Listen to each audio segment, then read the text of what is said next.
Okay, now we will start. I will call this meeting to order. If you all would please rise for the Pledge of Allegiance and then remain standing for a moment of silence. I pledge allegiance to the flag of the United States of America and to the republic for which it stands, one nation, under God, indivisible, with liberty and justice for all.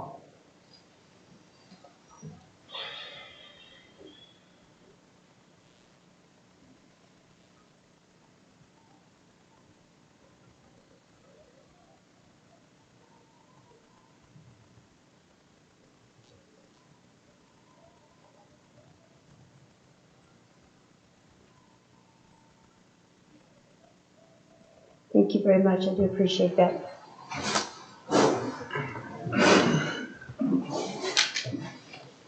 Okay, moving right along is roll call. Donna, would you please call the roll? Mayor Queenie Mars. Here. Mayor Pro Tem Fred Brooks. Here. Trustee Ed Hallam. Here. Trustee Janice Bryan. Here. Trustee Brent McWhirter. Here. Trustee Betsy Harrison. Here. Trustee Cindy Simpson. Here. Okay, we have a quorum, so we will continue on. Next on the agenda is the approval of the agenda. I'd like to make a motion to amend the agenda by adding ordinance 765, series 2021, as an item number 5 under discussion and action items, please.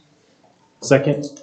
Okay, we have a motion by Trustee Ed Hallam and a second by Trustee Brent McWhirter to amend the agenda by adding ordinance 765, series 2021, as item 5 under discussion and action items. All in favor say aye. Aye. All opposed, same sound. Okay, motion carries. Next is the approval of the minutes of the August 11th, 2021, and I would entertain a motion. I'd make a motion that we approve the minutes of August 11th, 2021 as presented by staff. Second. Okay, we have a motion by Trustee Janice Bryan and a second by Trustee Betsy Harrison to approve the minutes of August 11th, 2021 as approved by staff. All in favor say aye. Aye. All opposed, same sound. Motion carries. Under audience business, and I see some other people came in. Did you guys come in and want to speak? We've already pulled the sheets. No. Nope. We're on the agenda. Thank you. Okay, just wanted to make sure. Okay, so on the audience participation, first on there I have Roma Ewing. Do you want to come up and speak? And you have 5 minutes, and if you would state your name and address for the record. And My name is Roma Ewing, Mayor and board members. I'm here for the memorial tree that we had planted in the park for Ellen Buchanan.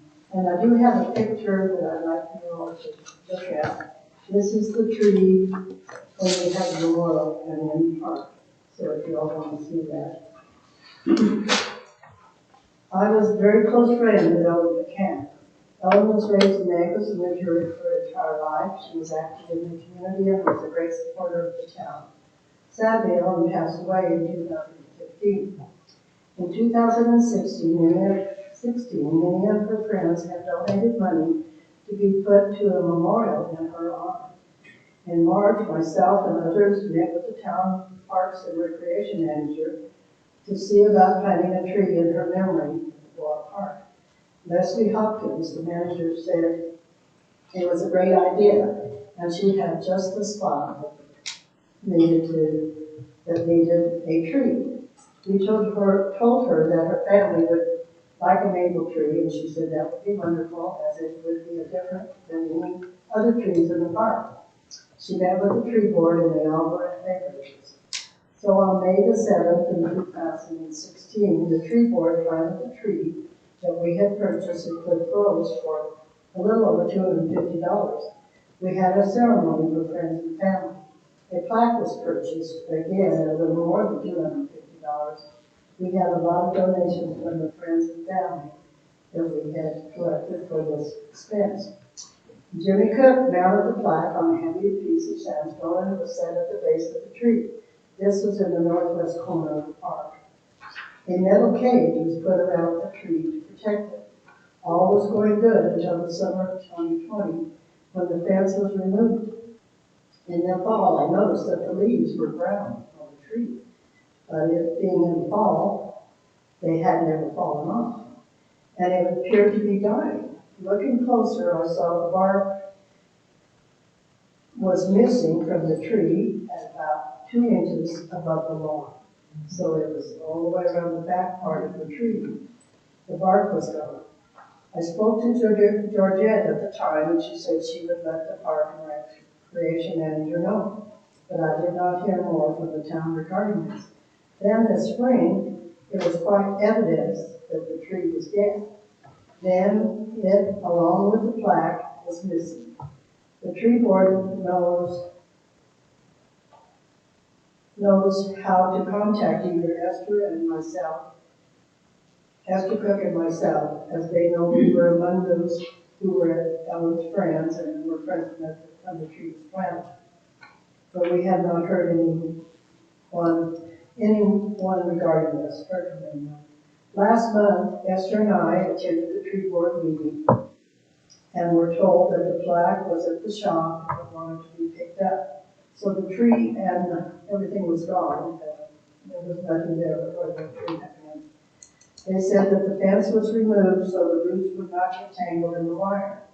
Well, the tree trunk was about 3 inches in diameter, and the fence was approximately 3 foot in diameter.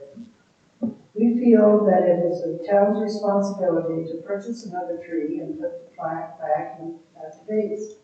It was the town that encouraged us to plant the tree in the park. They were the ones that picked out the spot to plant it. They were the ones that removed the fence, and I feel they were the ones that cut the bark when mowing or trimming or what around the grass around the tree. Therefore, we are hopeful that she will grant this request and plant another maple in the spot you wish, and that the tree will be equal to the one that we had purchased. Thank you. Okay. You want to see this picture? Give it to Heather and What's that? give the picture to Heather and a copy of your letter, if you would, for the record.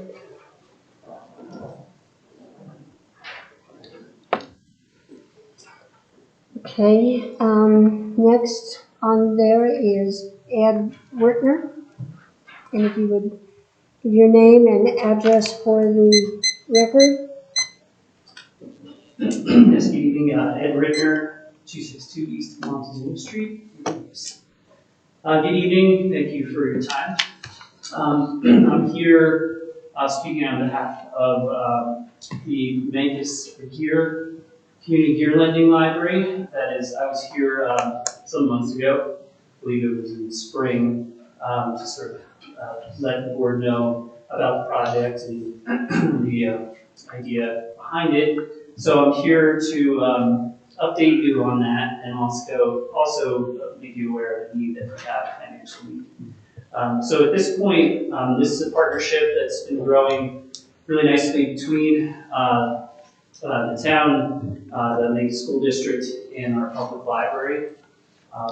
It started as an idea of something that we might establish as a resource for families who don't have the means to access gear, and sort of grow programming out of that to teach people how to use the gear and get more comfortable with recreating the outdoors. So since then, we've joined it's a national nonprofit called the Outdoors Empower Network. We've become a member of that organization, and with that membership, we have access to a network of these similar gear lending libraries around the country, and also access to cheap, if not donated gear. Since I was in here last, we've held a gear drive at the library, in which we acquired half of my barn loft worth of gear, and a lot of thanks to Open Sky, one of our local organizations for a lot of that, and to our community for bringing a lot of that out. So that was exciting, and we also have gear on the way that's been donated through this Outdoors Empowered Network. And we have a lot of excited community members, and those included, in that are some of our staff members at the school. And we now also have a grant program for the next 3 years at the school for after-school programming of this nature. The library, we have a space that we talked to Heather about behind the alley behind the library for a place to place a temporary storage unit to house the gear and look it out of. And we also have it set up with the library. We have everything set up to use the library's lending system to track and house and store the gear there. We've also made connections with Fort Lewis. They have with their outdoor pursuits program there, classes for gear repair and maintenance. So to actually maintain the gear. So a lot has happened since I was last in here, and it's growing in a really exciting way so far. So that brings me to our last hurdle, which is which I mentioned the last time I was here, we still don't have a place to put the gear and, inventory it and keep it and, check it in and out of. So that's what we're looking for help with. We, after sort of going through the motions of thinking what might be best for that, shed, some sort of maybe project where it's a stick-built thing, or something else we landed on, thinking the Zircon, a shipping container would be the best option because it's something that could be moved. Well, our hope is that this grows into something that would be more than what it initially is, which is that gear library parked behind the library. So those range in, we're looking to try to purchase a 20-foot. We have 1 minute left. That's perfect, thank you. 20-foot steel shipping container, and I've been pricing those out around, various, from eBay to actual companies out of Durango, and those range anywhere for new to used from around $3,000 to $5,000. So we're looking for help with that. As I said, we're going to keep chugging along and find funding wherever we can, and we're going to make it happen. But we have to consider helping us out with that, because it is kind of the last big hurdle before we could actually start having it be a functioning community gear library. Yeah. Thank you very much for Thank you. your report on that. Appreciate it. Thank you. As you all know, during public audience participation, audience comments, we can't make decisions. We just can listen. After the meeting, if the board feels like they want to follow up with it, then they will make a motion at that time, but we can't make a decision at this time, just so you all understand that. Okay, moving right along to announcements. Heather. I just have two at this point. We have scheduled a special redistricting workshop for August 30th, Monday, August 30th at 6 p.m. here. I have also, so I sent you all an email, I believe I sent it to the Planning Commission. I also sent it to the town and city managers for Dolores, Cortez, and County to see if any of them wanted to attend. Right now, we have Laura Lewis from Region 9 who will be presenting information to you, and Kermit Barrett from the Southwest Colorado Redistricting Committee will have some information for you. They're collaborating on a presentation for you. And then I have also reached out to Kim Purcell at Montezuma County. She is the county clerk in charge of elections. It will be like anecdotal information for you. If this happens, this is what happens. So kind of some broad pros, cons information, and then the boots on the ground. If it looks like this, we have to do this, and if it looks like this, I have to do this. So that will be here at 6 p.m. on Monday, August 30th. And then we just started publishing our public outreach for the visioning workshop that will be held in September planning commission meeting, I believe that's September 15th at 6 p.m. and that will also be held here. And that is a public workshop, so we've started a public outreach on that. And we do have a moderator with experience in this who will be helping us moderate that and solicit public feedback on updating our vision statement for the town. So, that's all I have. I don't know if Carrie has anything or something. Any board members have anything? I have one. A friend of mine reached out to me and asked me to send a letter personally and using my position on the board in support of Rosa.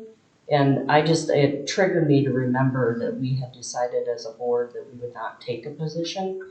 And so I just wanted to throw it out there that if anybody is approached and they want you to use your name as a trustee, just don't, because we decided we weren't going to take a position one way or the other. Right. So I just want to And toss that out there. Yes, thank you for the general reminder.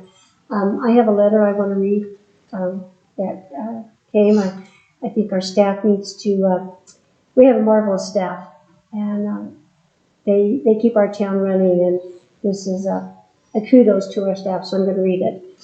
Marshall, I live in Durango and recently took the beautiful drive from my house to Mancos to see if I could locate an address where I would be attending a gathering with friends the following day. The address was listed on Road G, a place I had no idea how to find, but I thought I'd probably be able to figure it out. That turned out to be a wishful thinking, and it soon became obvious that I was going to need help. I stopped at a medical office building where I hoped to get directions. When I walked through the door, I encountered Officer Ray, who was on his way out. I asked him if he could give me directions to Road G. He explained that since things were a little torn up in town, due to the road work being done, it would be hard for him to tell me how I could find the spot I was looking for. He suggested instead that I follow him, and he would be glad to escort me right to the address I needed to find. Not only did he lead me to that address, but he also provided me with an escort right back to Highway 160. Before we parted company, he handed me a card with his phone number on it, telling me that should I get lost on my way to the party the next day, I could give him a call and he'd be happy to help me find Road G all over again. I'm writing this in appreciation of Officer Ray. If there is a better ambassador for your community, I can't imagine who that could be. As I thanked him for his kindness, he, of course, brushed it off as no big deal. I'm writing to say that it was a very big deal to me. What he did made my day. The goodwill that is so obviously part of his character shines like the badge he wears, and being on the receiving end of it convinces me that he is an absolute credit to your community and your profession. It was my good fortune to have crossed paths with such a man. Gratefully, Libby Smith of Durango. And down there it says, P.S. Thank Officer Ray, I will not forget you. These are things that we need to let our community know that our staff does on a daily, hourly basis. And I know Justin sitting over there, and I hear the compliments of our officers so much, and I just think I'm going to start reading more of these because I think our people and our board needs to know what kind of staff we have. And so tell Officer Ray we appreciate him. Will do, Mayor. Okay, moving right along, we have a presentation by Illuminate Colorado. Sadie?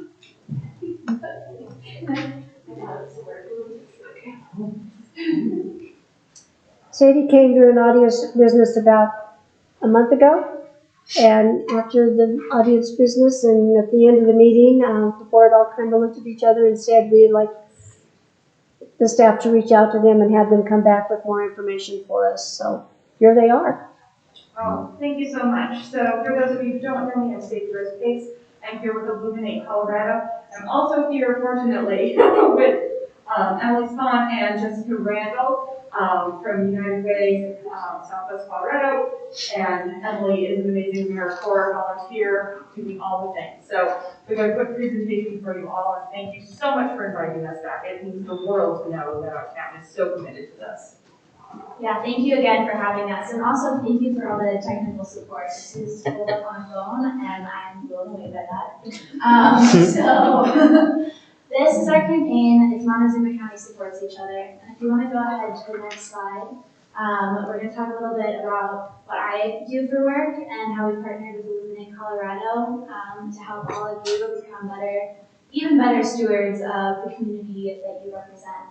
So CMPAT, or the Child Maltreatment Child Maltreatment Prevention Action Team, or CMPAT, which is what I'll probably refer to it throughout the rest of this presentation as, is part of Team Up Southwest Colorado. So this is through United Way. So just a little bit of background.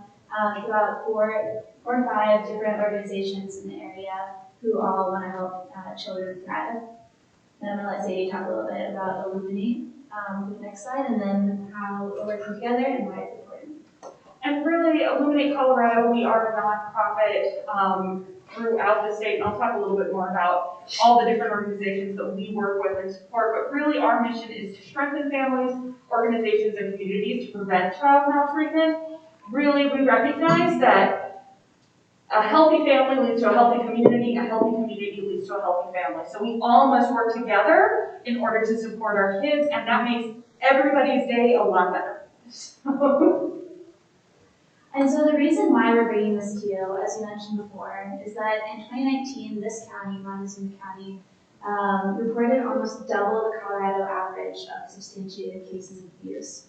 And so this shows that it's a problem here. And luckily, we have some steps that we can take to all make a difference. Because yes, we did get specially selected for a grant, but we don't necessarily want to be selected for a grant because we have high cases of child maltreatment. Luckily, we have ways that we all can move forward and that we can all kind of do our part to help out the kids who can't protect themselves. So in order to do this, it's a three-tiered approach. So we run a media campaign in order to change social norms. So help people realize that we're all responsible for preventing child maltreatment. And you all, as leaders of this community, can participate in all three aspects of our mission, of our work. The second that I want to talk to you all about today is Safe Sitter. So Safe Sitter is actually mostly targeted at middle school to early high school students. And it teaches them great life skills that they can use either to start their own business, and hopefully that will teach them a little bit about parenting way before they become parents, and if they end up wanting to become parents one day. So this is a big upstream prevention strategy. And then finally, training. So this is both mandated reporter training as well as the stewards of children's training that Sadie's going to talk about later. And this is really making sure the people who are at the front lines are able to be able to recognize the signs and indicators of child maltreatment, and also know what to do if they notice some of those. Because, as I tell people during my mandated reporter trainings, 90% of all abuse cases occur from someone the child knows. And most of the time, this is at their own homes. So, during the pandemic, a lot of kids were going to the hospital. However, because of abuse. However, the cases of abuse that were reported went way down. And that's because there aren't people outside the home who are keeping their eyes peeled. So that just further solidified the fact that as people who are outside the families, as people who might interact with kids, it's really important to know those indicators of abuse and know what to do if you see them. So it's not just you all who will be participating in this. Again, Montezuma County Supports Each Other is a county-wide campaign. And as you can see here, they're both the logos of a lot of different organizations, both public, private, and nonprofits that have supported this cause. So trying to help everyone realize that we're all responsible for protecting children and for preventing child abuse. So here's some examples of what we've done so far, just to tie everything together. If any of you have been to Wild Edge or Third Thursday recently, you'll see the mural. And this was designed with a group of high school students. parents who all realize the importance of helping out their fellow kids and doing what they could, even just as high schoolers. As well as the billboard, and as you can see, people can put their handprints up on the mural, which is really fun, and it shows that each individual is making a pledge to protect our community.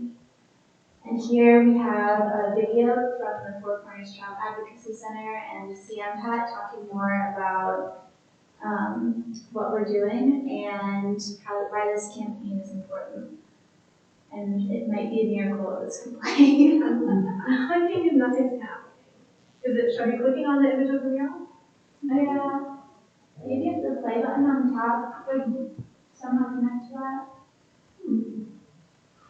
Technology is fun, isn't it? It It's works great when it so well works. until it doesn't, and then we just come up with a plan B, C, and D. Exactly. We can also do an interpretive dance of the video. If all else fails. So That sounds fabulous. here we go. Except I'm hearing out of them. We're not seeing that in the number of reports. Let me see if I can start over, I'm sorry. I know, that's really. Biggest myth or misnomer. 27 seconds in now. Darn it. Sorry, y'all. Oh, we're so close. Ed, you were right, it was too risky. I have faith in investment. Let me go. Let's see.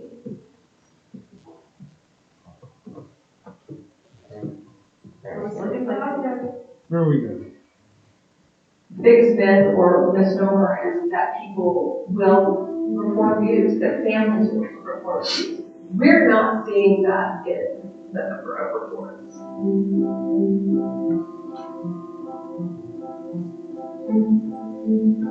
I'm Rose Jurgens, and I'm the director of Four Corners Child Advocacy Center. Our job is to really make sure that that child's voice is being heard. I think the first thing that individuals need to do is they need to learn what the signs and symptoms are. That being able to see a physical indicator of abuse, that's one thing, but also behavioral indicators. If we start noticing that child's behaviors are changed or just odd behaviors that are not the norm, then how do we act on it? A lot of people have no idea what to do if a child makes a disclosure. So give us a call and we'll walk you through it. There's a lot of different places the reports could be coming from that we're not seeing reports from. And it's really concerning to me. For example, the dentist who is seeing firsthand possible neglect in a child's mouth. Now dentists are mandating reporters. Yeah. But I have never seen a dentist report. And it makes me kind of concerned about whether they're getting educated and they understand their responsibility. And I'm not saying that it's easy. They may stir up something, but my hope is that if there is something that's happening to a child, you're going to feel so much better about yourself that you did make that report, than if you just allow that abuse to go on.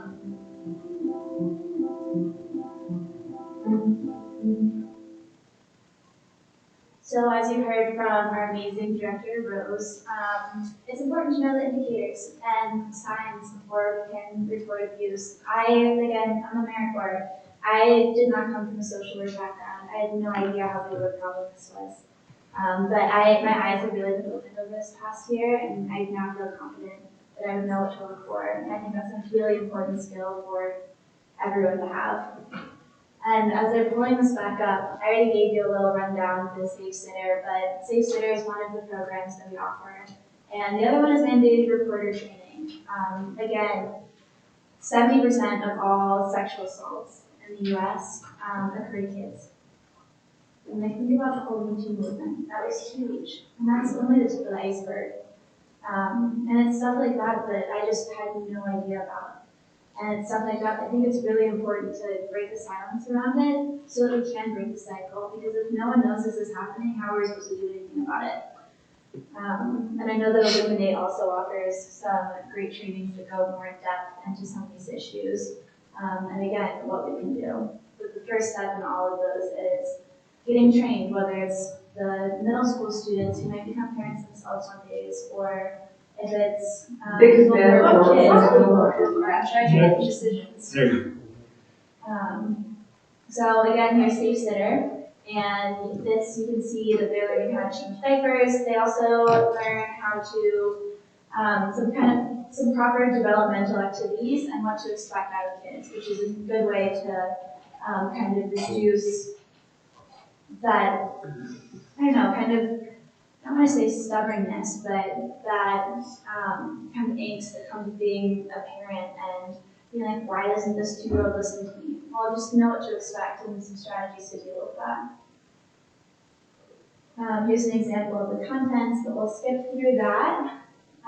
Here's one of my classes. They were great, and hopefully there's time to say that every time. And then finally, the training aspect. So this is training frontline workers, which I talked a little bit more about. And in the training, we go through the problems with some more statistics, and then what a mandated reporter is, how to respond, what number to call, etc.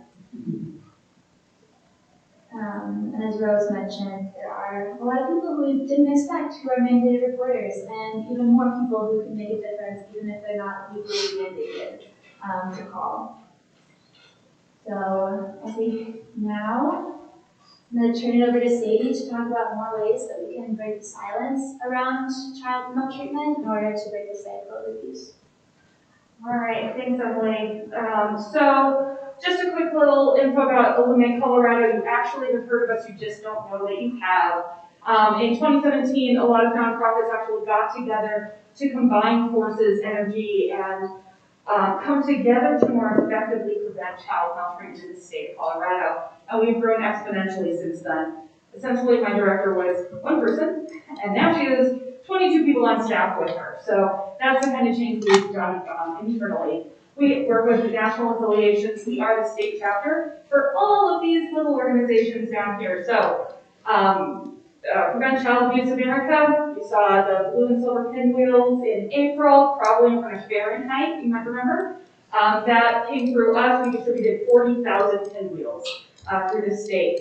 We are part of the National Alliance for Drug Endangered Children. We work a lot with child welfare, working on assessing safety in homes and doing protective factors to try and help families in those situations. Darkness to Light is who created the Stewards of Children program, and we'll talk about a little bit more. We actually help get facilitators trained. We have 70 throughout the state. We provide funding, we provide technical support, we do all of those things. The Child Advocacy Center, the NEST, has been doing that training for years now. We are part of No Cost Colorado, which is fetal alcohol Syndrome. It's not syndrome, they changed it, that's why they're messing with me. Something disorders. And it'll come tonight at 2 in the morning is when that's going to come back to me. So again, we work with like Safe Sleep, we work with a lot of these different organizations and coalitions, and Circle of Parents. Opinion Project actually has 3 Circle of Parent groups. They are peer-to-peer support groups and family support. So alphabet soup, single parents, and parents dealing with substance use all come through there. So you have seen our things. We are part of it. We also are part of the Safe Kids, Safe Choices Safe Kids through the Public Health Department. You can get a really great locking bag or lockbox to put any medication in if you have children that are in or out of your home. Really great support system. That's part of our conversation kind of with a lot of our groups. So I am real, I am bona fide, I promise. Stewards of Children is a really important factor that we do. This is an evidence-informed, award-winning 2-hour training, and I would like to make it 2.5 hours if I can offer that to you all. This is really for any adult that wants to make a difference in our community, because every single person in this room can actively make a change and be a better, make the world, our community, everything a little bit better. Every single one of us has that ability. And so what we are doing with Stewards of Children is creating those action steps. We're building that together. And these are just a list of some of the groups that we work with. We'll touch on policies, we'll touch on codes of conduct, which is why I always encourage organizations such as this one to have a little bit longer time versus the 2 hours. Just it gives us that chance to really dig into the conversations, see what we can do. We would really invite the board to consider taking the Stewards of Children training, to invite the town of Mancos staff and any volunteers. The more that we have these conversations, the more we can make those scary statistics Emily shared go down. We can do this. We've had a lot of organizations do this. The Colorado Department of Human Services is currently getting trained. But we could be the very first town board and town that does this, or at least as far as I know. This is a really cool program. This is an international program, and it's something that's very accessible for any of us to do. What was my next bit? There we go. So we actually offer a large spectrum of supports for child sexual abuse. We also have a healthy sexual development course, what to expect when talking the talk. We found that the more that we support healthy sexual development, the more that we're supporting kids in general, people in general. It's also suicide prevention. It's an active way of doing this. And lines in the sand, identifying and addressing boundary violations. Boundary violations are what perpetrators use to slowly and subtly get us into that grooming pattern. And actually, the marshal has been gracious enough to encourage both stewards and lines in the sand to be taught at the schools and is supportive of programs. We also work with child welfare, and we are part of the Child Sexual Abuse Prevention Coalition. If anybody wants to be involved with that, we also track down bills. We've got a great bill tracker on our website if you want to follow any child maltreatment bills that might be happening. TipColorado.org is just a great place for anybody to access this training. We do it virtually. Really, if enough adults in our community take this training, and this is 100% free and funded by the Office of Early Childhood, then we can create a new standard of child safety in our community and throughout Colorado. So, happy to answer any questions about that. Just wanted to put up here that mandate recorder 844, see more kids, just in case anybody started to feel like, oh, you could make a phone call tonight. But happy to answer any and all questions. I really appreciate that you let us be here and that our town is the place to come when we are starting to figure out what are our next steps. And Jessica and my information cards up here as well. And just as an extra little incentive, the abuse doesn't just affect the individual, it also can lead to higher rates of incarceration and violent crime if some of those resiliency points aren't pushed in the child's life. So it's not inevitable, there are things we can do, but it does typically lead to some community level problems that can be prevented. And you just like we're looking upstream with the safe sitters, we can look upstream and help these kids out, because, I mean, it's really the least we can do to keep an eye out for these indicators and learn what we can do through these trainings.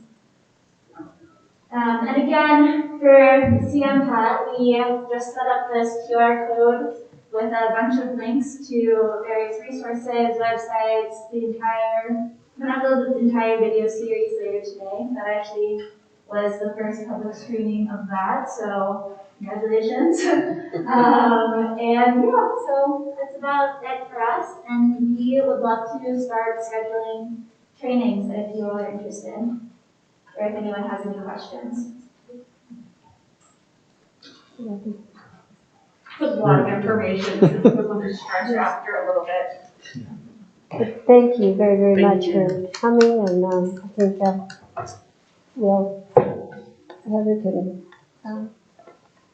is somebody interested? Do you want to have the staff go forward with this and get back with us on it, or? Yeah, I think so. It is on the agenda, so you can direct me to Right, say yeah. yes, do something, or whatever. Or So, I think we should be the first board to do it. I don't disagree. Yeah. Good.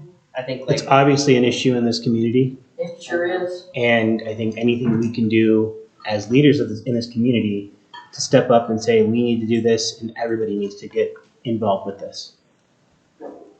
I will reach out to you in the next couple of days. And do you want to reserve the training for the board? Do you want me to see it at the library or the school or any other nonprofit? Oh, the school has to do it. Okay, so I say the bigger the better. Okay. So there is a size limit just for my capacity. So 1,000 people, or is that hard to know? I'm not that good. I'm good, but I'm not that good. I know, I'm disappointed too. But you know, you can certainly start doing it. And another thing is that we can have the town sponsor trainings, and we can put out literature through Illuminate Colorado with the town logo, with anything like that. So we can always have that. We can have that on the website. We can have my new reporter connections on the website as well, if that's something you guys are open to. You know, the reason that we came here tonight is because we knew that the Mancos Town Board understands that they are, I hesitate to say the brains of the community, well, the school is the heart of the community, but you certainly are that leadership, and you are setting that standard. And we knew that you guys would be more accepted, and lead the way for Montezuma County. I'll reach out to you in the next couple of days, we'll brainstorm, and I'll continue to bring information back to you guys. Yeah. Thank So you. would, so much. so would we include staff and, Yeah, that's what I'm thinking, let me, outside of here, work with Sadie Rose, and then we'll figure out, all right, here's class sizes, here's dates, who you want there, that will do that outside. Well, I know our- great job, thank you. I don't know which this week now, but the county commissioners also heard a version of this presentation and have donated another wall for another mural. And so if this ends up being something that just trickles down to all the different cities, that would be awesome. And I think you guys would get a special kudos to the response. Thank you. Thank you. Okay, moving right along is our committee reports. First one is the Montezuma County Planning Commission. I attended the meeting and they only had one public hearing, and it did not affect Mancos at all. And so we were in and out in 15 minutes, but so I did attend the County Planning Commission. The school district. I've not been able to attend.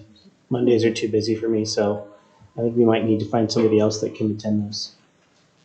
As the alternate. Yeah, just let me know and I'll start doing Yeah, I won't be able to make them. it. You won't, okay. Mondays were the only place open, so. Yeah. Okay, so, yeah, we're gonna, when you start attending those meetings and report back to us.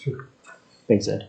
Okay, Joe, you're on the spot. Montezuma County Commissioner update. I don't have much.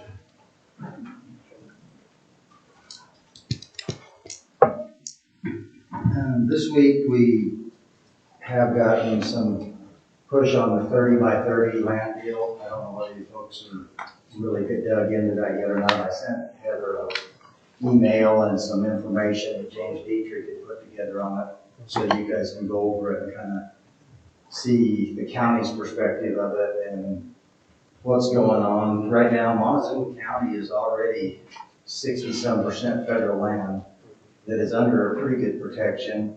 That's not counting our national parks or our tribal lands or the conservation easements. So we're probably up in the mid-70s as protected lands in Montezuma County already. This deal is a nationwide deal, but it looks like it's a track through the west is all it is. That anybody west of us, right, or east of us here, they're not going to be putting 30% of their states. They don't have 30% of open land. Yeah. So there's a lot of information in that stuff that they'll be forwarding on to you so you can kind of look. And I believe that there'll be a lady that was at the Dolores Town Board meeting probably getting on the agenda to try to get your support for it. But we just want to offer the county's perspective of it and that stuff. So you will be getting that. Did Dolores vote yea or nay? No, it was on your They haven't agenda. voted on anything yet. Okay. But the thing is, it doesn't affect the municipality because you can't give up 30% of your municipality for this. It's going to affect the unincorporated parts of the county, and which most of it's already protected here. So, and that's about it.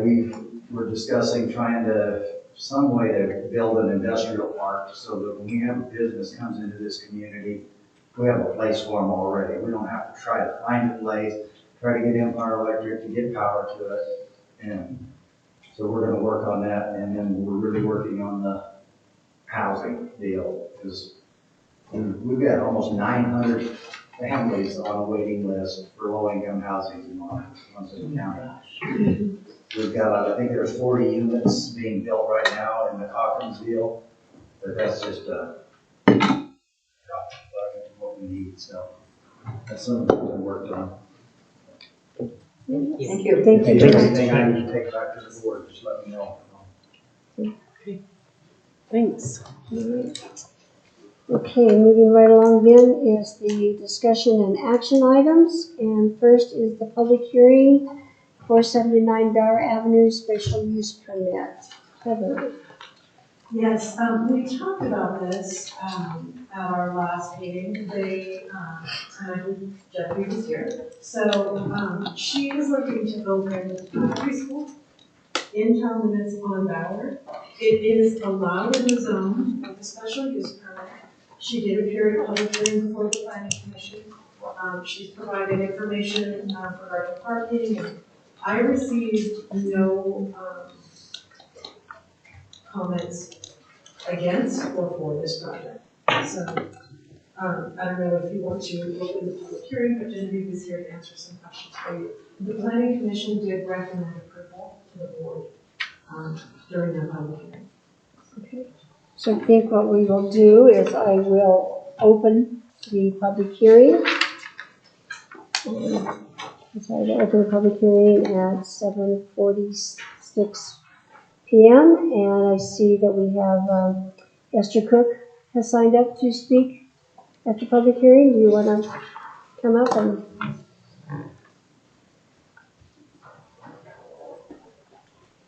Dear Queenie and Council, my name is Esther Cook, and I'd like to thank you all for your service that you do. I know that it takes a lot of your time and studying the laws and so forth, and I appreciate that.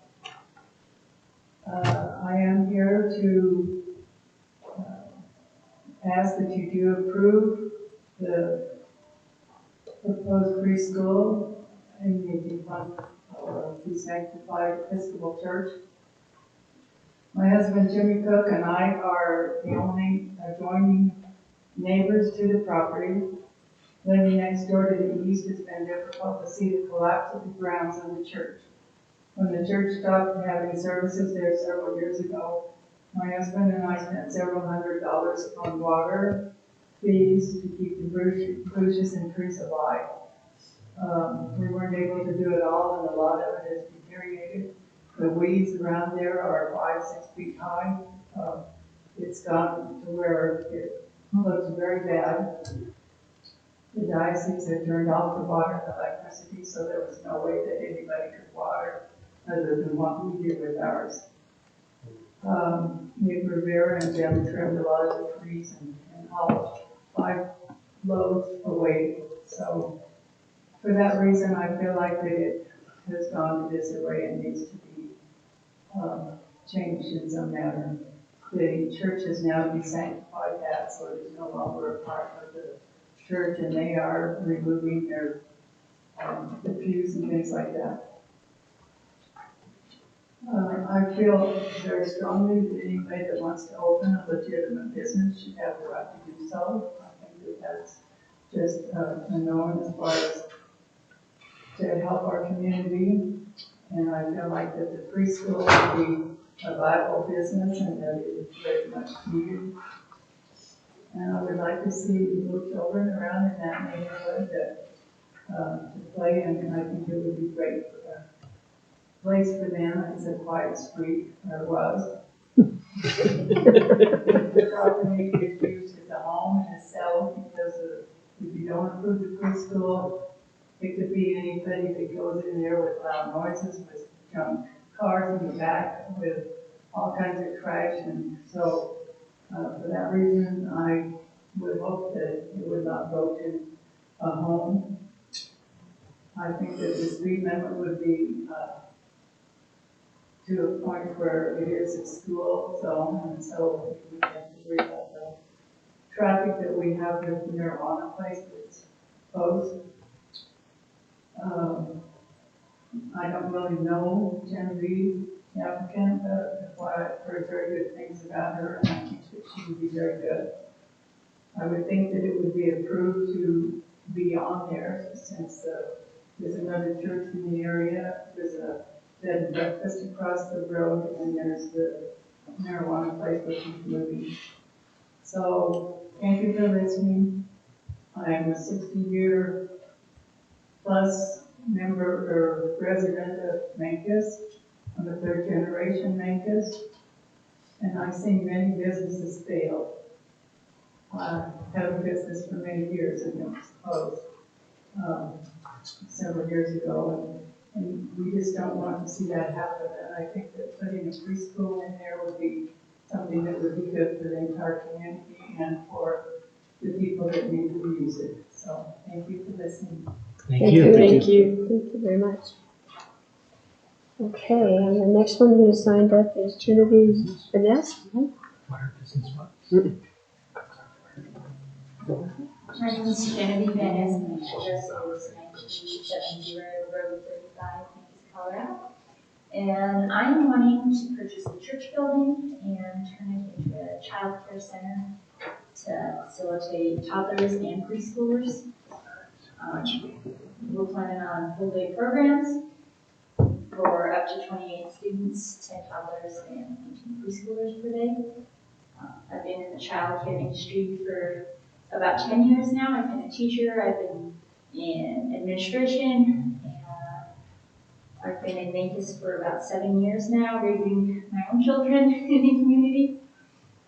And I know going through the process of putting kids in school and having them while you're working is definitely a struggle for a lot of our community, and I'd love to be able to give that back and let people get to work. I also absolutely love that church building. It is pretty sad to see all the weeds grown. Luckily, I've got lawnmowers.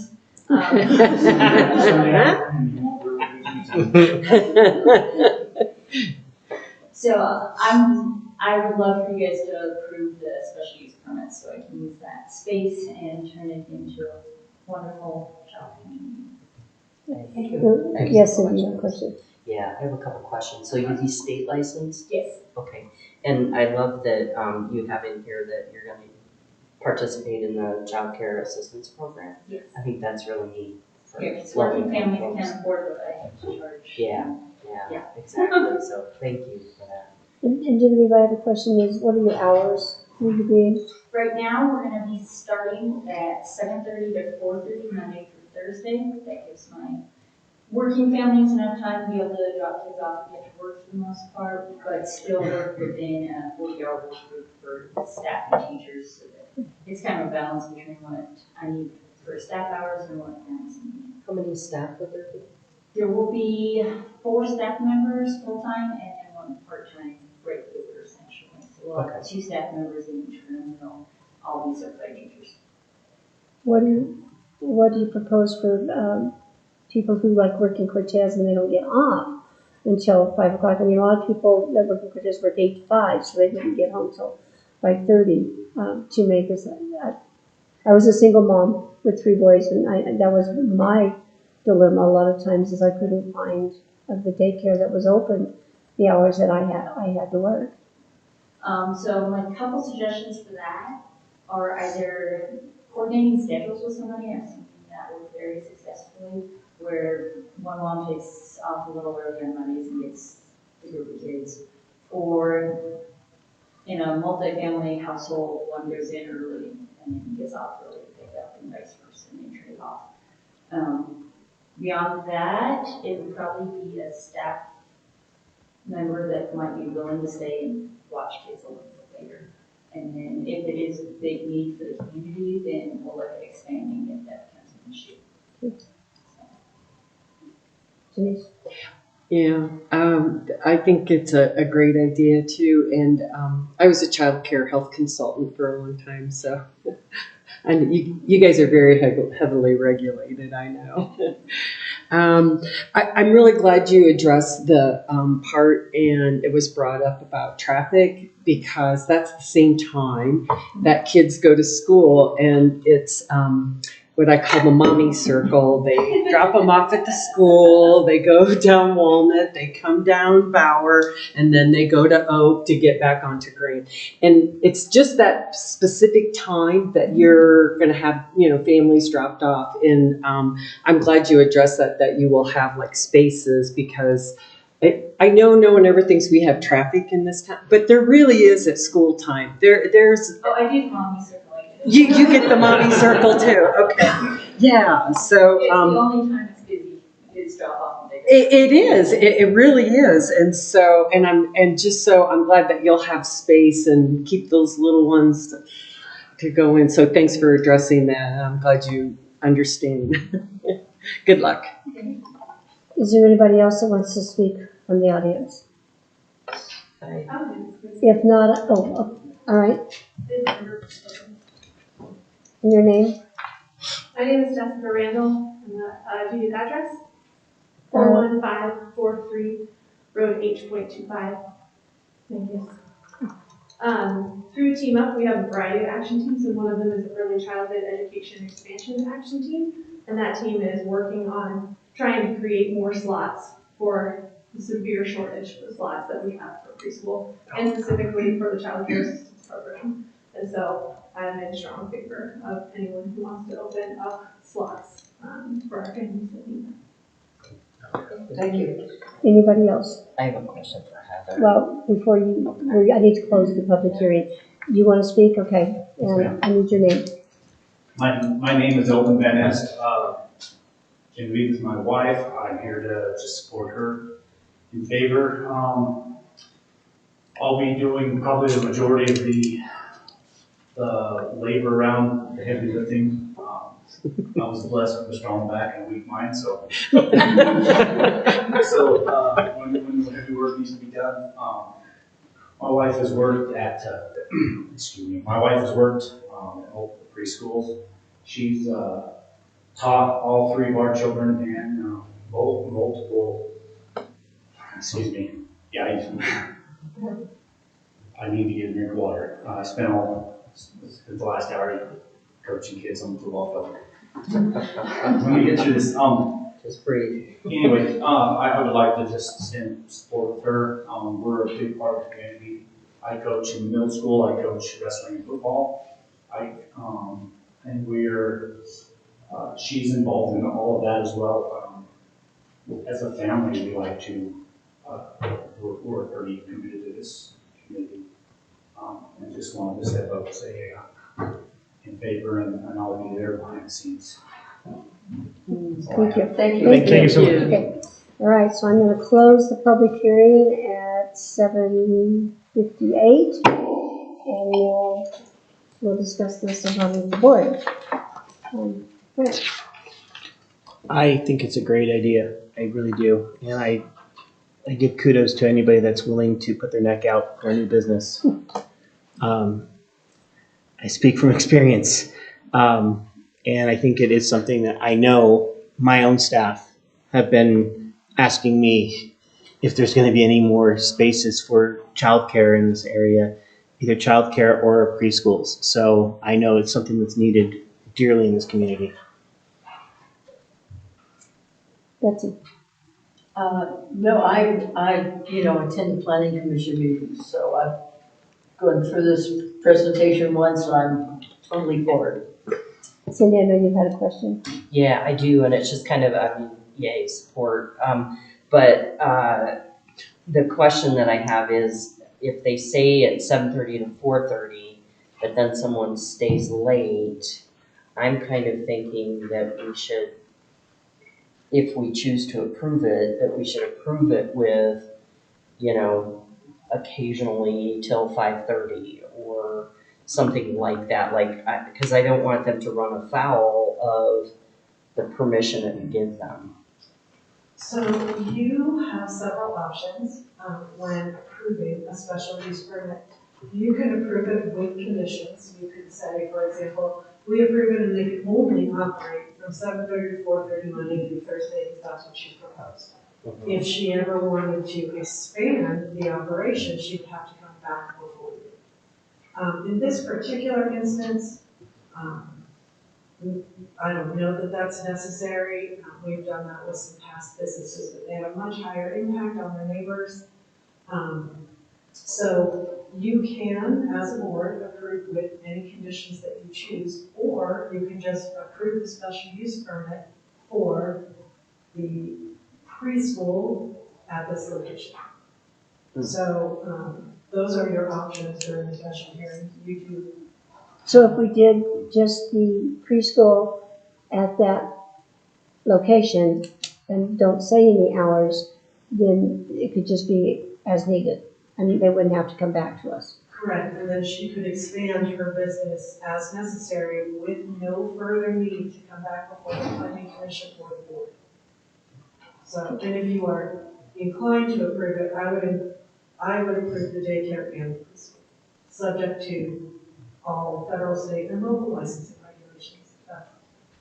That would cover all of your bases, and if she ever wanted to expand, if she wanted to be open on Fridays, she wouldn't have to come back to it. Does that answer your question? Okay. Fred? I think it's a great idea. I think it's gonna be really utilized, and you're gonna probably have to expand. Immediately. Yeah, immediately. Janice? I think it's a great idea. I know there's a big need out there for have preschools and along, I just admire people who, as a child care health consultant, going in there every day and seeing, I just think people who work with those kids all day are really special. I'm absolutely for it. I think it's something that this community needs. It's going to help a lot. Well, unfortunately, not a lot, but a number of people, because its size and staffing is going to impact that. I wish it was bigger. Yeah. Yeah.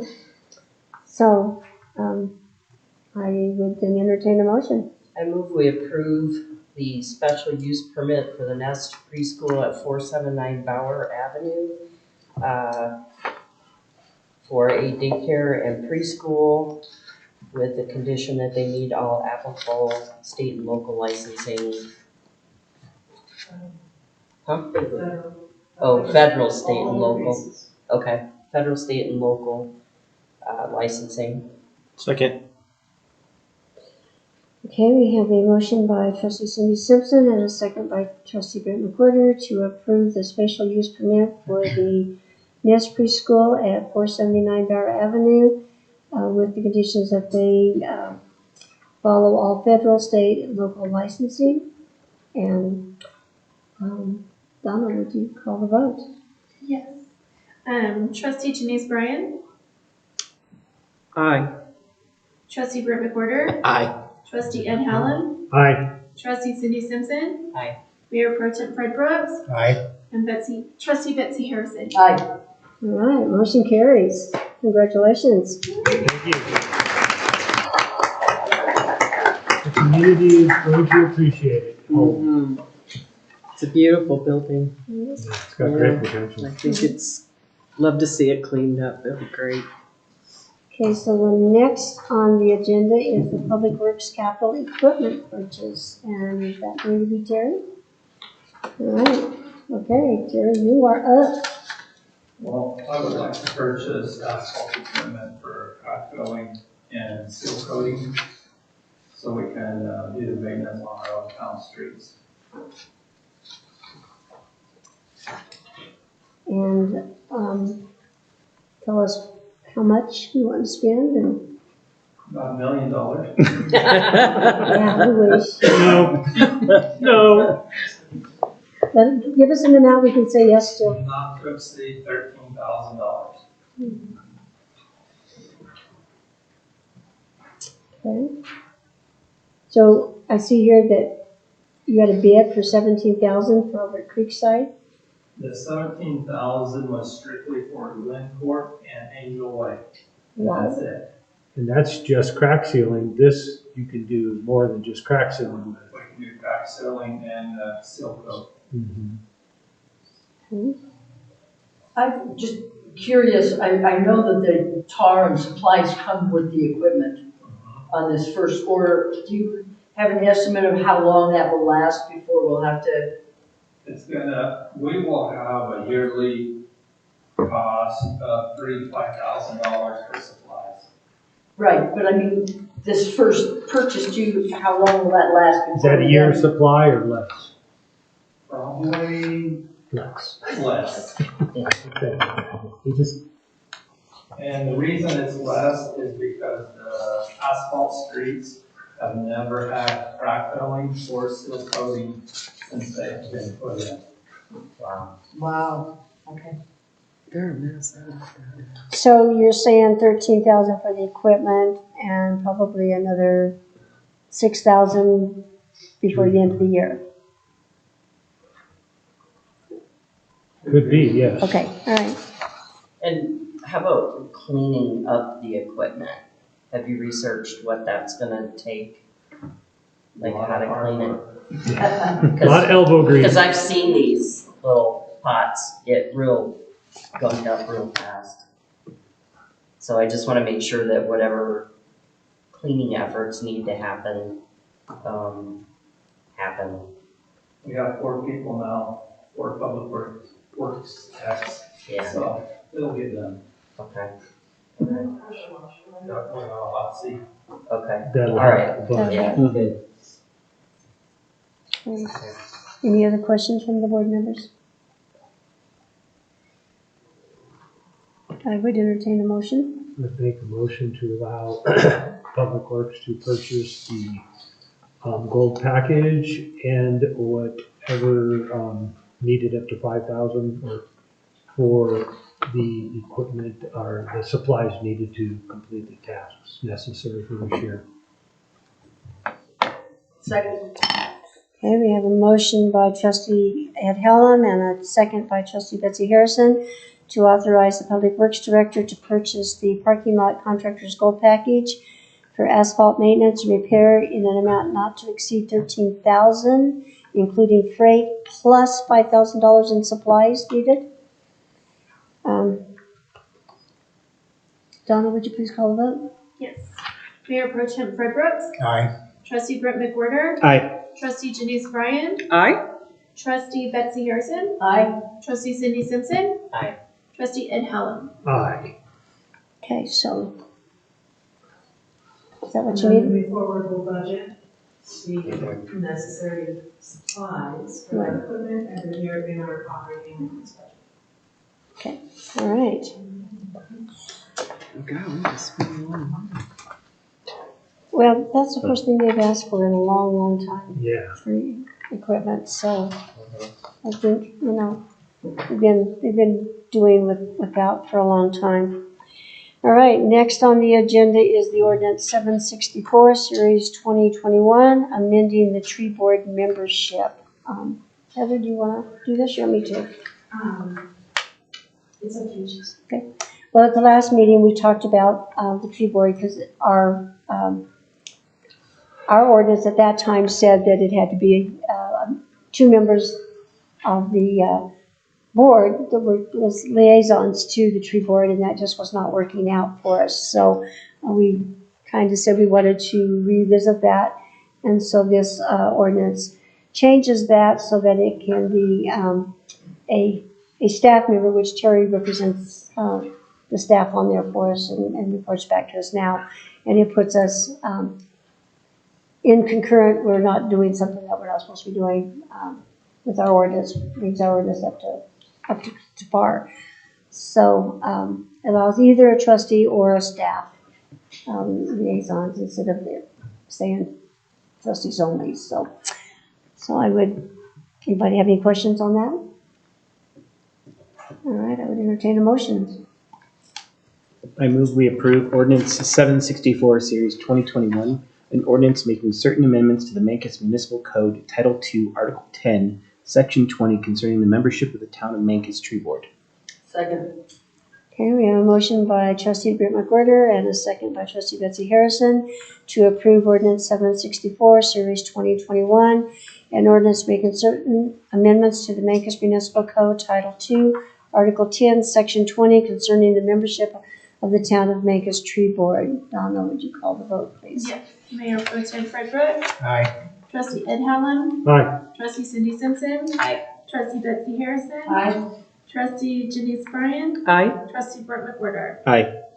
Okay, motion carries. Okay, moving right along is the water and sewer rate confirmation discussion. Heather. Yes, I wanted to make sure, number one, that I grabbed all of the information from our last workshop. And then I wanted to request your feedback on an idea that I had. So, I want to confirm that at our last workshop, we talked about lowering the base gallons from 6,000 to 5,000. Increasing the water and sewer rates by whatever the CPI is in the third quarter. Rounding the rates to the nearest dollar. I wanted to confirm that because there was some discussion about nearest dollar or round up. So what I took away from that was nearest dollar. Just wanted to confirm that. We're establishing different overage rates and a different overage rate structure. Anything from 5,000 to 7,000 gallons a month is $2 per 1,000 gallons. 7 to 10,000 is $4 per 1,000 gallons. 10 and over is $6 per 1,000 gallons. And then sewer overages will be charged based on water usage, because historically we talked about using a winter average. The only way to do that is if we calculate that by hand. And that's what Dolores does. Mhm. They calculate their high users by hand. Our accounting and Casella software will tie the water and sewer rates together, but we cannot take a winter average per customer unless we do it by hand in order to automatically bill.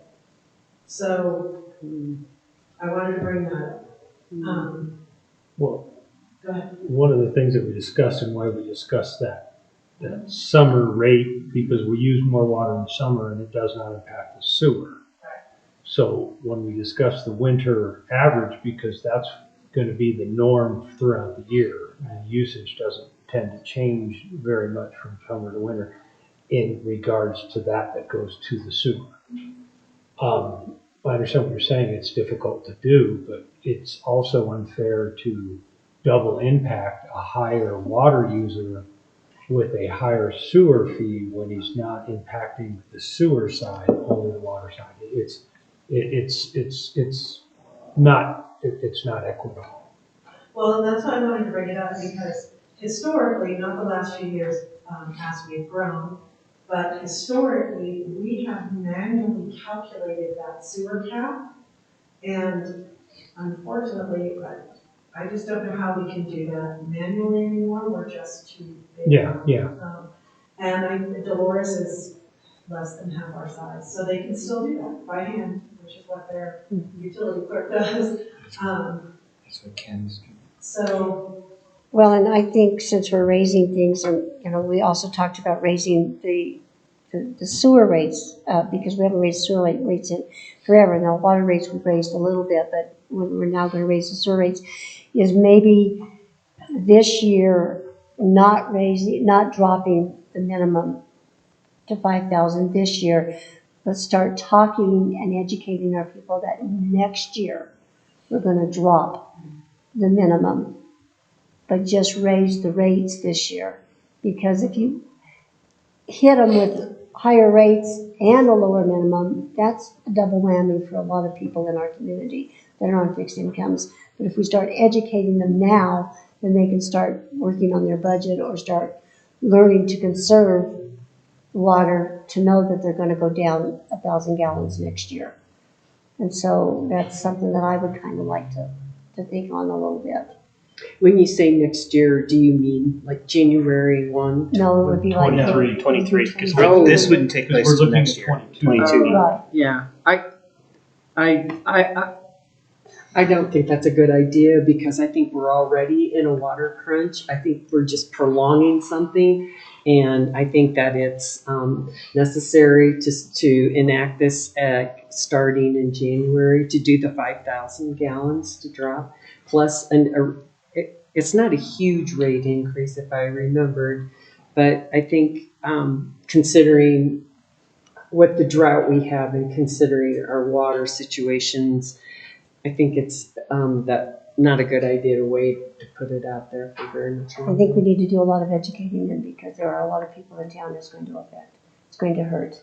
Those of us that are working and those of us that have that extra income, it's not going to, but there are a lot of people on fixed incomes that they do have a garden so that they can keep their food prices down, so their water rate is going to go up.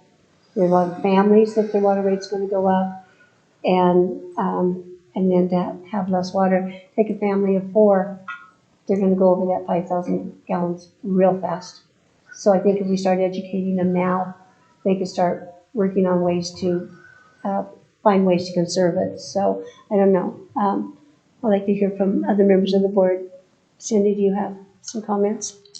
I kind of feel like since it's not gonna take effect until 2022 or 2023, 2022.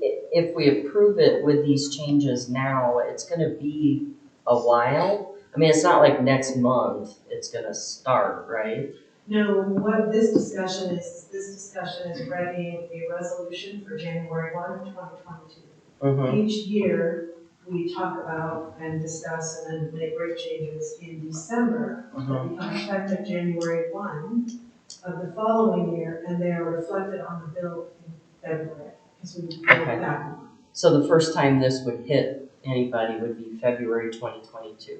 Yes, and I have been researching and working on compiling and starting, and I'll work with Rachel to draft them, but some public education flyers like we did with COVID, was making that type of information around conservation that we can start putting out there. It's just going to take a little bit of time, but I should have something by end of September, which gives us 3 months to. So regardless of what happens here, that was kind of, to me, a separate discussion. So I'm working on public education materials around conservation. So the staff has kind of recommended, may we leave the base gallons at 6 this year and then lower the base gallons next year. Yeah, I honestly, it doesn't matter one way or the other to me. Brent? To me, I think we do need to have that education for people.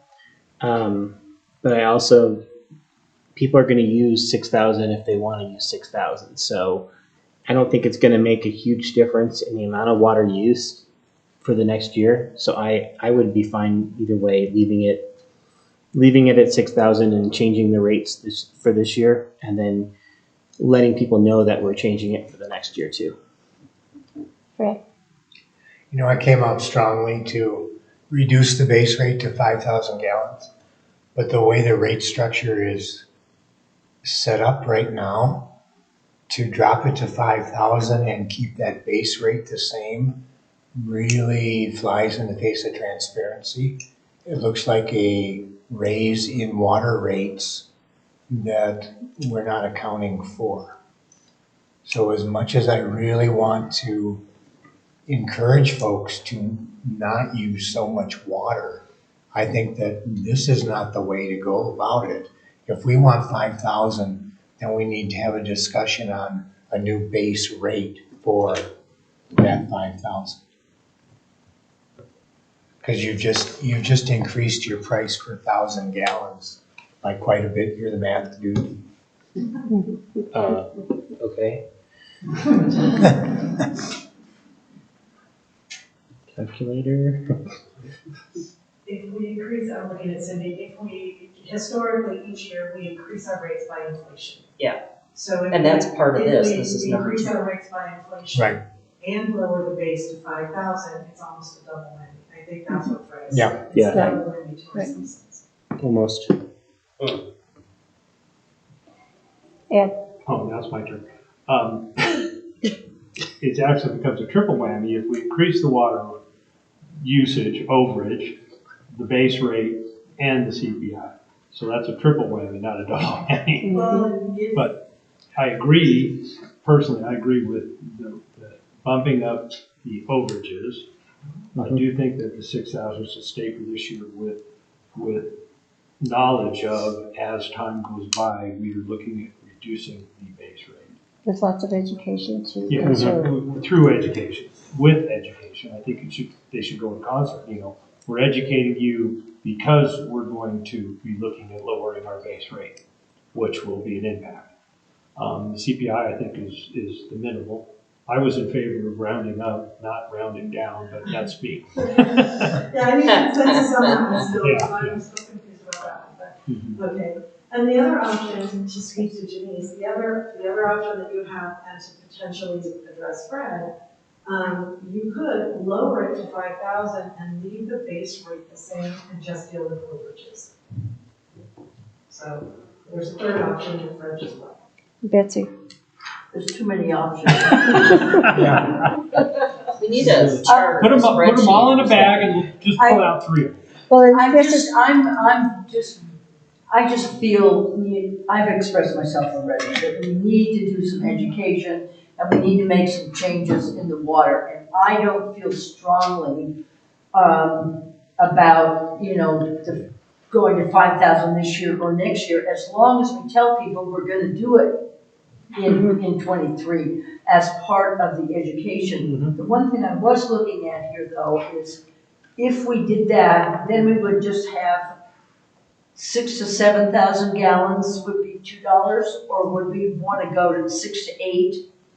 Yeah. And then 8 to 10? Yeah, Yes. Like we may need We to just shift moved that it. up. And it would be 6,001 to. Right. Yeah. Like I said, we're just discussing this so that she can bring this back to us. So that we see the revenue generation. Right, we just wanted to get a little bit more feedback on it. And Yeah, I think I see a new workshop looming. No. I don't think it needs to be a workshop. I think she can just bring us the information. Yeah. Well, Joe? I would be okay with if we left it at this, didn't raise the rates, but we lowered the usage. That would be okay too.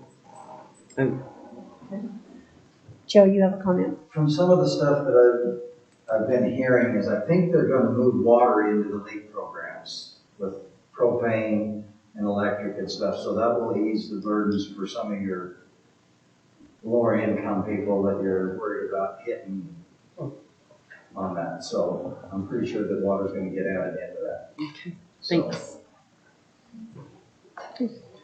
Great. Okay, so then Heather needed a clarification. Are we going to round up automatically, or are we going to round up and down? How are we going, she needs to know that so she can bring back.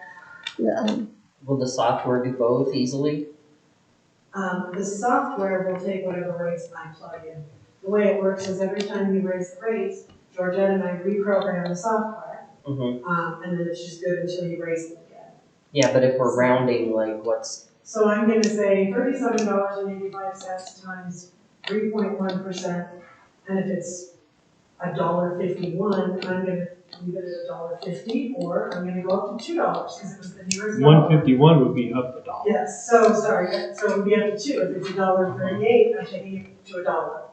That's what I need clarification, because there was some discussion about, no, round it up. So Okay. I'll go up. Was that the consensus? So that's just rounding the base rates. That's not like every customer. No. It's Okay. just the base rate Okay. to get rid of change in pennies. And Because like right now it's like a 37.58 or something. Or 7. We're paying an odd, weird number. I'm saying dollar, 00 is much easier. I don't think we need to round them. I don't know. Betsy? Are we making, is this gonna be a motion No, tonight? no motion tonight. Can we just consensus so that sleep on it and do this at our next budget? we can absolutely do that. You know what I will do at the next budget workshop? It's supposed to be for capital, but I will allocate a small amount of time for rounding and sewer. Okay? Perfect. And then we all have to come with our definitive Yes, please come with opinion. Exactly. Okay. Got it. All right. Because I use this information to draft our budget. Right. So, It helps. I have a general idea, but as we get closer to the end of the year, we tighten up our budget. So unfortunately, I know it sounds tricky, but I do need it to go over. Okay, so is that all you need on that? Yes. Okay. All right, then we've added number 5, which is ordinance number 765.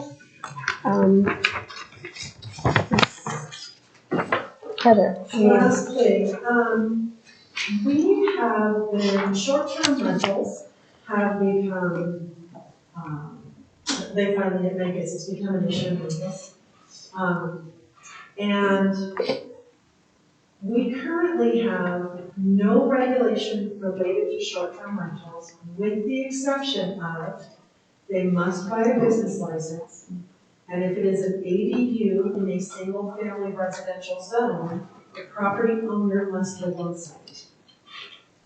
So what could potentially happen, and what has happened recently, is single-family residences, not ADUs, entire residences are being purchased by investment companies and turned into short-term rentals. That, in conjunction with the housing discussions that we've been having, leads me to ask you to adopt this emergency moratorium on short-term rentals. Because I think we need to discuss it further. I think that we need to have the lady who helped us with our land use code, Elizabeth, she's an expert in short-term rentals. I think that we need to have a discussion as to what does the board want related to short-term rentals. I can regulate whatever, but I just don't know if you're aware of what's happening here. And you're welcome to leave it as is after I give you the information. But I would like the opportunity to put a halt to permitting and business licenses for short-term rentals in the town of Mancos, which our code defines as less than 30 days. I'd like to put a halt on that for about 180 days to give me time to bring in people, to give you information, sample policies, here's what it can look like, get your feedback. And then if we're going to make changes, it has to go to the planning commission for a public hearing, it has to come back to you for a public hearing. So this ordinance, David drafted it for us, this will put a 180-day moratorium on any short-term rental licensing, new or renewal, for 180 days that will allow me time to get some information to you. I have reached out to Elizabeth, who helped us with our land use code. She is available at the September 22nd board meeting to come and talk to you guys, give you some information, maybe present some policies, just to get the conversation started, and then we can decide, you can decide, are you happy, are you not happy, do you want more, we can give you a little bit more direction, but I do feel that it warrants at least a little bit of conversation at your level, because I think we're going to see We're already seeing it. unintended consequences of no regulation. Mm-hmm. So. Anybody have any questions or comments? Well, being an owner of one, I think, and mine doesn't fall into 180 renewal, but what about someone that does have one that is licensed? And you're saying they're in that 80-day cycle, and you're saying, no, you're not going to renew them? Our So they have to business cease? licenses all expire on December 31. And that's 180 days from now? Oh, yes. okay. Yes. That's fine. I thought they were a year. No, they all expire on 12/31. Okay, so when's 180 days is when? So it would be 180 days from today. Okay, but when will that be? What date? So as of let's say it's January 6th, whatever. On January 1st, It's no one February. can have one. Correct. You have to cease all of them. Correct, until this moratorium is over and you've made a decision regarding regulations. It's February. Now, we can. It's February? It's February 21st. So that becomes difficult for those that have them, that existing, that have our license. I don't disagree with you, so we can do a couple of things. If this passes as is, I would just not renew anybody's license, they would have to wait while you took the time that you needed to make your decisions or whatever. The other option is to approve this ordinance for new short-term rentals. what we have now is grandfathered in.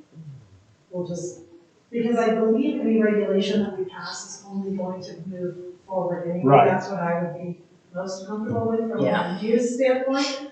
So, if you're inclined to approve this, I would approve this ordinance for, approval, consideration, or approval of new permits, and leave out the word renewal. And then the next question I would have is, how many do we have now? Because I'm sure we probably have some that aren't licensed that are doing it, and those we should put a stop to regardless because they're benefiting and not paying lodger's tax. So, a And couple of that. things. We have about 10 short-term rental licenses now.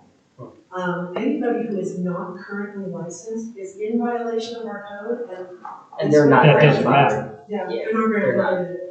grandfathered. And one of the things that Donna does is she will regularly get on the short-term rental websites and look for addresses in the town of Vegas. And if they are not licensed, she reaches out and says, you must get a business license, you must show lodgers, proof of lodger's tax. Like, oh, so we require that they follow all of those regulations. I think there's a huge difference between somebody renting out an extra room or two in their house that they live in versus some absentee landowner that's just churning people through, because that means people who live here and whose kids grow up don't have anywhere to rent. Yeah.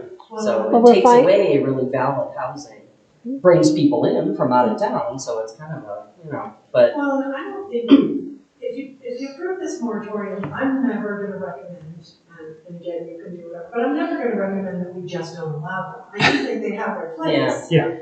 But I'm just not sure if you're aware of the progression that we're seeing, the calls that I'm getting, asking 3 calls and 2 emails last week from investment companies in Denver. Do you have any regulations on short-term rentals in your town?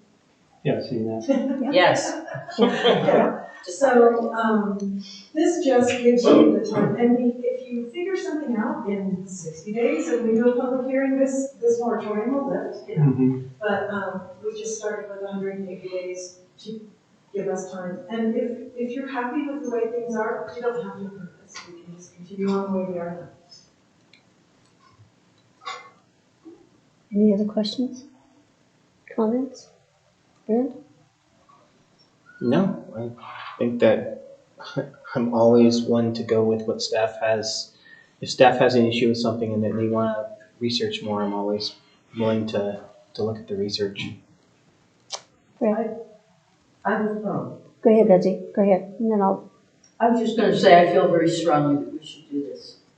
I think, there's a craze nationally, about investors buying up property, for short-term rentals, and to the extent that they're creating serious housing problems for the average guy or even low-income housing. And I think we should, this just buys us some time so we can get educated and we can change our codes if we need to and make sure, like Heather said, I don't think we should deny any short-term rentals, but I think we should get a grip on it before it gets out of control. Good. I'm in. I think we need to take a really hard look at it. And this give us a little breathing room. Janice? I agree that we should take a look at this and adopt this for right now. Cindy? Same.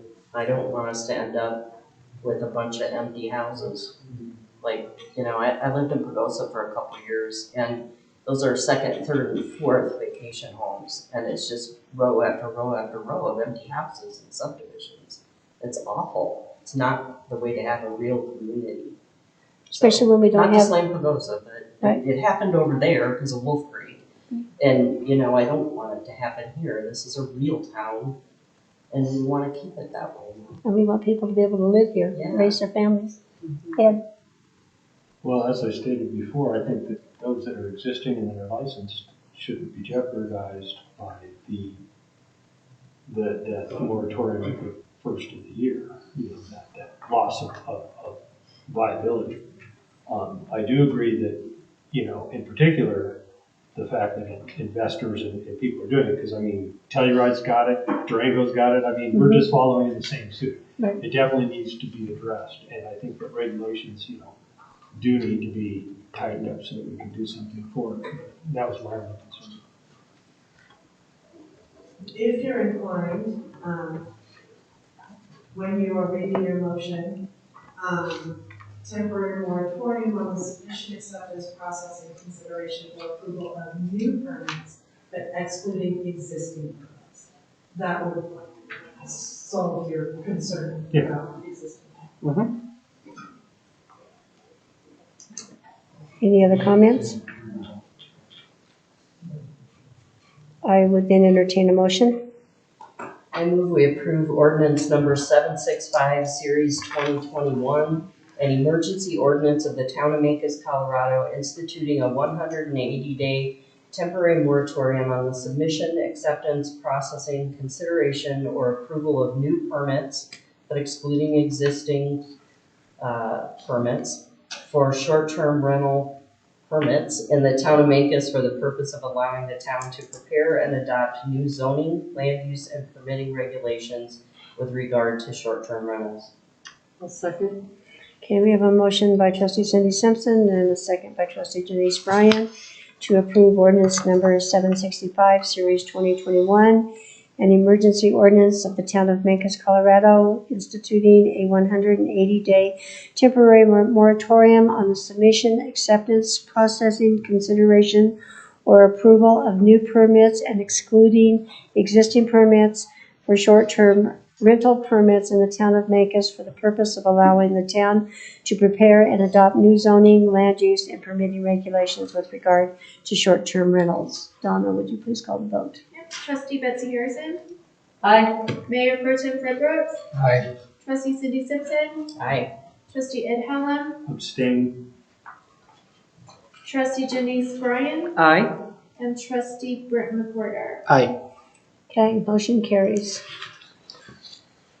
Okay, moving right along to number K. On August 30th, 2021 at 6 o'clock, we will have a special workshop regarding the redistricting.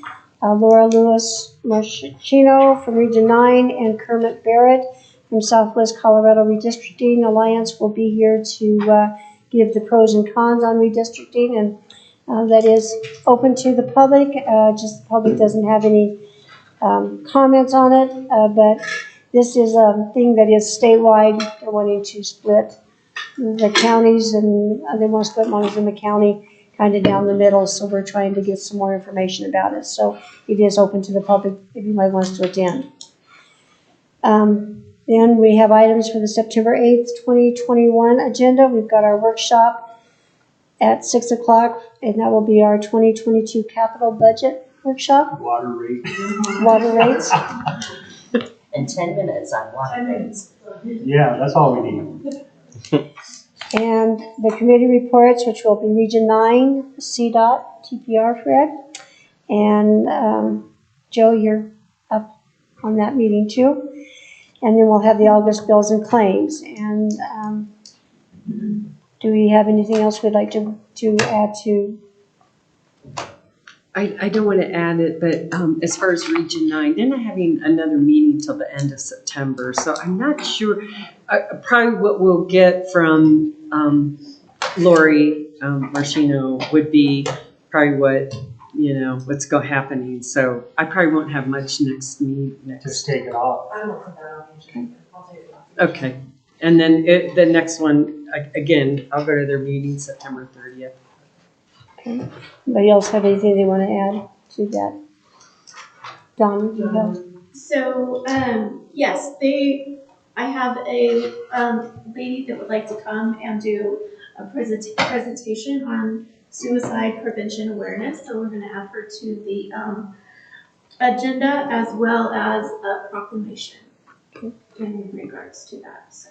Okay, and we had a presentation tonight about the tree. Do we want to ask staff to look into that and bring back information to us, or yes, the tree board, or, we need to add that to this or direct the board? I think we can direct staff to replace the tree. It is a tree that was in the park and died. No, that has to be a motion because we're Yeah. spending money, so we can't do that now without it being on the agenda. Add it to So the it has agenda. to be No, I'm on- just saying that. I Right, think but we need to do it. It has to be on the agenda then, so, What about like gear, okay, and about, the gear discussion? Hmm. You know, there was a request for Some money financial support. and maybe a place to put it. when do we do the agency contributions? Is that, Agency contribution applications are due September 15th for the first round. So they're due September 15th of this year, and we cut a check on January 1 of next year for the, out of the 2022 budget. And then First there's round. the second round of agency contributions, and you're only eligible for one round a year. Applications are due April 15th, and we cut a check on June. Because that would really be the that would be the process. best. That would be the process for the gear. Right, so Ed, we do a agency contribution, okay? And so, instead of having all agencies come to the board and ask for money at different times, we would like people to start doing that agency contribution, process. So then we do it all at one time. And so if you would get with Heather and get that application, I mean, it's due September 15th.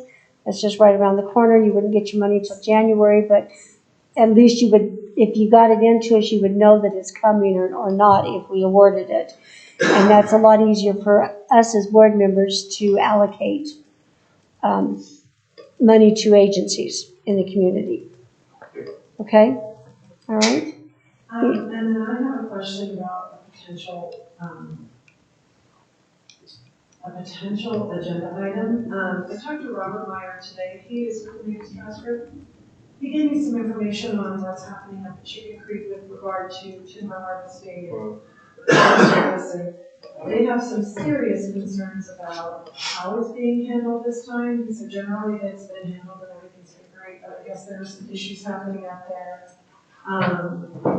And so I reached out to Peter Brindamore, who is a member of our planning commission, and he's very active up there as well. So to see if he was available to go to Chicken Creek, take some pictures, and then there's going to be an after-action review on September 10th with the Forest Service and various stakeholders.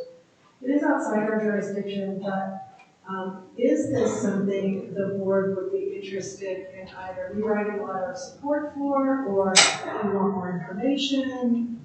Are you fine with Peter as a planning commission member going up there and doing some research and working with me on items? I guess they're concerned because there are, rather than using like rocks and gates, the big boulders and gates, for example, they're tearing the root balls out of the ground and using those to block places. They're using pretty invasive equipment, bulldozers and things. It's just The Forest Service is? the timber harvesting companies. Yeah, they're timber contracts, and they're just, it's really. They're tearing He said this year it's been horrible. There's 150 acres off the Nolan Road and then 45 acres off of Chicken Creek that have just basically been decimated. They left the green slash on the ground, and they're supposed to bundle it and remove it immediately, but they've left it. And then they went back in with a bulldozer and bulldozed like 75% of the surface area of those 150 and 45 acres. So they have some serious concerns. It's outside of our jurisdiction. However, you have historically funded through agency contributions. Yeah. Well, Chicken Creek's a big impact on Mancos. Yes. I think we add that to our. Mancos Rec started. I would like that on the agenda for us. Yeah. Because anything that happens anyways is gonna come to us, in the future, And so. if you want Peter to help you like fact find and then bring us info, Yeah, that's cool.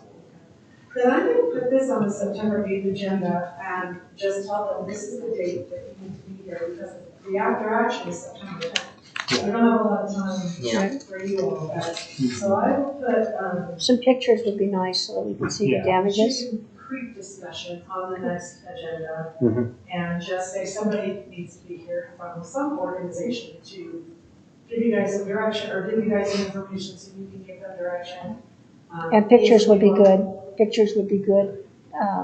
so we could see the destruction and we would know what we're up against. Big video. And if Peter can't do it, is there one of you that's interested in wandering up there with Robert and bringing information back to the rest of the board? I would consider it. I'd consider it also. It's a date. Oh, they're playing us off the stage. It's like the Emmys. We're done. And we actually are doing stuff right now. All right, so the next thing on the agenda is adjournment. So moved. All right, meeting is adjourned. Thank you all for coming. Thank you.